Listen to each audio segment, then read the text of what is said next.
Today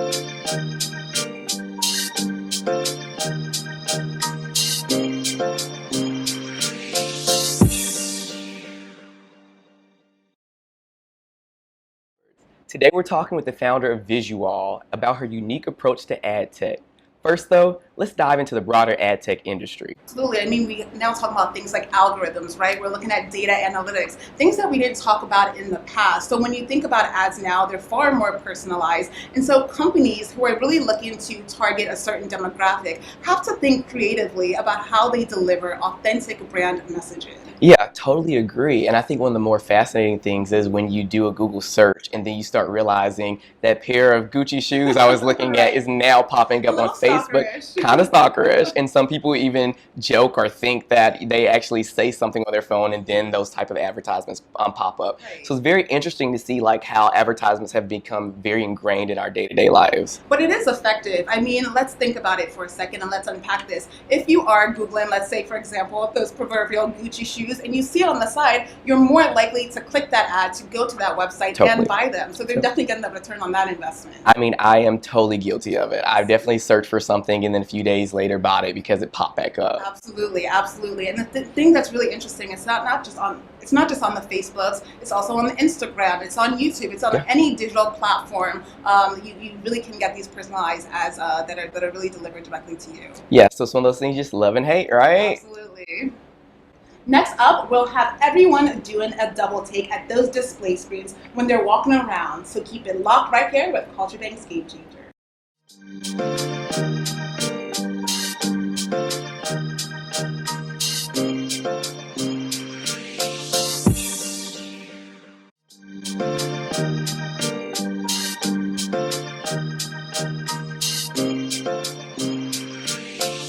Welcome back to Game Changers. Ever wondered how much information window display ads can collect for brands? Well, you're in luck.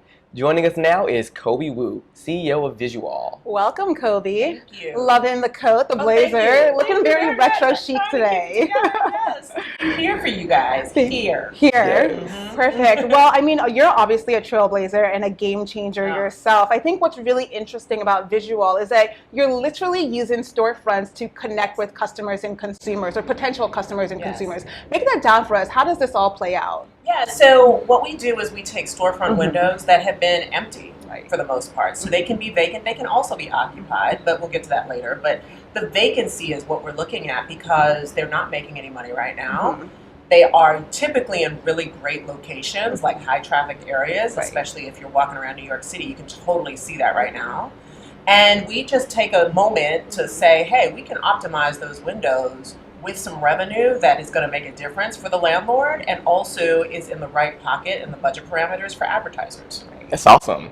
So your company is described as a physical to mobile ad platform. Yes. What does that even mean? That means we are taking the physical landscape where people actually are and really affecting the consumer journey, and then taking it, understanding that most people are on their mobile devices, probably looking down as they're walking down the street, looking at their phone. But if they are in proximity to our windows and they see something that's kind of eye-catching, they're prone to look up. And once they see that, if we can connect with them on their mobile devices as well, they see that same ad on mobile, they're more inclined to engage. Wow. So how do you ensure that an ad on a storefront is eye-catching, is engaging? Well, we give best practices to our advertisers, and we always say, make sure there's a nice call to action. Make sure your imagery is eye-catching. We're doing a campaign right now for a Victoria's Secret brand called Pink, and it's all about diversity and inclusion, and you can really see the images. It makes you just kind of look up because it's bright. The people in the image are fantastic looking, the simple call to action, and that's how we capture people. It's really neat. So you once said that some people think that you can get funding simply by sketching on the back of a napkin. Is that what you did? No, that's not how it went down over here. I think as a founder in today's world, it's really intense. There's a lot of new startups that are happening, especially amongst people of color, which is awesome. Right. I think as people of color, we tend to know that we have to come with the goods. We have to come with traction. We have to come with the ability to sell our product. It's not just that idea on the back of a napkin. We actually have to be able to prove that people want what we're doing and sell it at a price point that is scalable and that people believe in. the juice of VisuWall. So we have a computer vision sensor in every window that's counting the number of people walking by and telling us how long people are engaging, if they're even looking, and who, through certain biometrics, we're able to discern like who's looking. A male, a female, their approximate age, you know, even if they're smiling, happy, sad, or neutral. And it really gives advertisers a robust idea of how people are responding to a campaign. So, you know, those analytics are exactly what advertisers don't have in traditional out-of-home. And so what we looked at is the landscape of digital advertising and brought that to the streets. Really neat. So you didn't start in the ad space. How did you get your start and how did you break into this? Who was your first client? Well, it's an interesting, you know, meld of my whole history. So I used to be in the music business. I used to know a lot of people in, you know, on the back end. I'm not a musician. I can't sing or dance or do any of that. Me either. I absolutely knew a few people that helped me move my career along.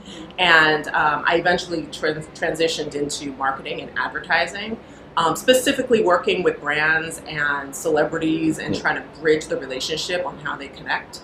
VisuWall came to fruition because I knew enough about advertising to know that consumers will respond to certain things. If it's to, you know, people of color, if it's speaking to general market, what have you. So I had that already kind of ingrained. And when I came up with VisuWall, it just seemed like a great fit. Wow. My first client was Apple Music.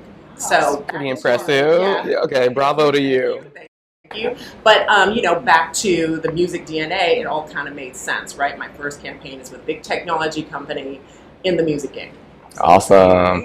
Well, we've got more coming up next with Kobi right after this, so stick with us on CultureBanx Game Changers.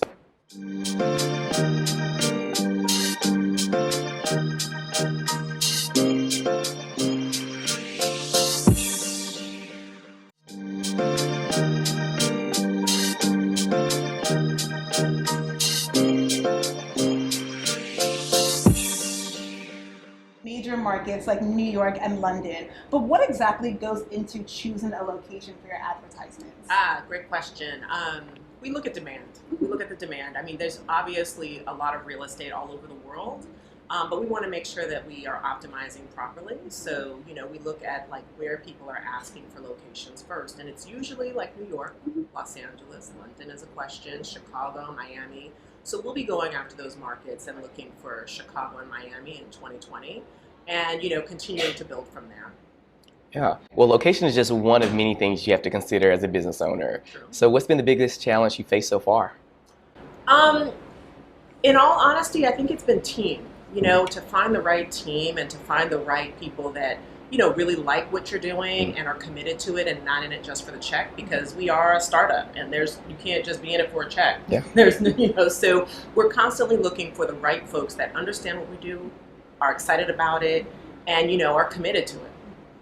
Absolutely. Well, have you noticed any trends on who is most likely to engage, whether that's millennials versus baby boomers or men versus women? Any trends like that? You know what? That's really interesting. I mean, we look at, we see that there's typically an adult segment versus the youngster segment, which is up to 16 years old. 16-year-old and younger will like stare and glare at windows and kind of like look in awe as they're walking by. And then the adult segment will tend to like take a quick glance and either do the action or keep on walking. Yeah. So I have a more of a career-focused question. So many people ask me from day to day, how do you switch industries? So you starting in music and then switching to the ad sector. What advice would you have for someone who wants to just like totally switch the game? You know what? I can't speak for everybody because my path has been so non-linear. But I think have a passion for it. You have to have a passion for it and appreciate and respect the people in the industry that you're approaching. I think one of the things that I realized right off the bat, especially coming from advertising and marketing and trying to be a part of the real estate game, was I don't have real estate DNA. I had to be quiet and listen a lot and be talked to kind of crazy by some people who were in the real estate game. Yeah. They were like, you don't know anything about what we do. You know, listen to some of our needs. And so that's exactly what I did for an entire year. I just listened and then, you know, was able to garner those relationships in the right way. Wow. It seems, I mean, it's hard as it is to shift careers, right? But it's even more compounded when you're an entrepreneur. So what advice do you have for people who are looking to become founders themselves? That is probably the best question that I've ever gotten. I think Glad to hear that. Yeah. I mean, I think being a founder of any business, tech in particular, is you've got to be committed, and it doesn't go quickly. It's a slow and steady. It's a marathon, if you will. And while some businesses appear to take off in a year or 18 months and suddenly have billion-dollar valuations, I don't think that that's actually the case. I think there's somebody sitting in a room crying, like I did for a first year, like, oh my God, what would I do? Like, I quit my job for this. Like, you have to be committed and know that it's, you have this wave of benefit. Yes, you are the founder, and also a lot of lows, like, oh my gosh, I don't have the cash flow this month. So what are you going to do? And you have to be able to temper that throughout the whole process, every day. Absolutely. Yeah. I completely agree. Well, thanks for joining us, Kobi Wu, CEO of VisuWall. And stick around for some entrepreneur advice on Game Changers next.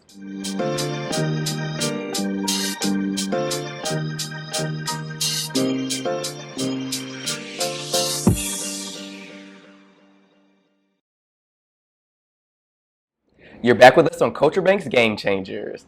Let's dip into our 3 entrepreneurial keys for breaking into ad tech. First, as a founder, leverage your connections and network to find clients. Number 2, use data and analytics to really define your customer, define your consumer, and ensure engagement. And number 3, don't be afraid to shift careers and enter new spaces in order to make a name for yourself. Well, I'm Dan Roberts, and this is Ruth Umo. Make sure to check out all the savvy business news specifically for the culture at CultureBanx.com. Thanks so much for experiencing the ad tech gems from VisuWall.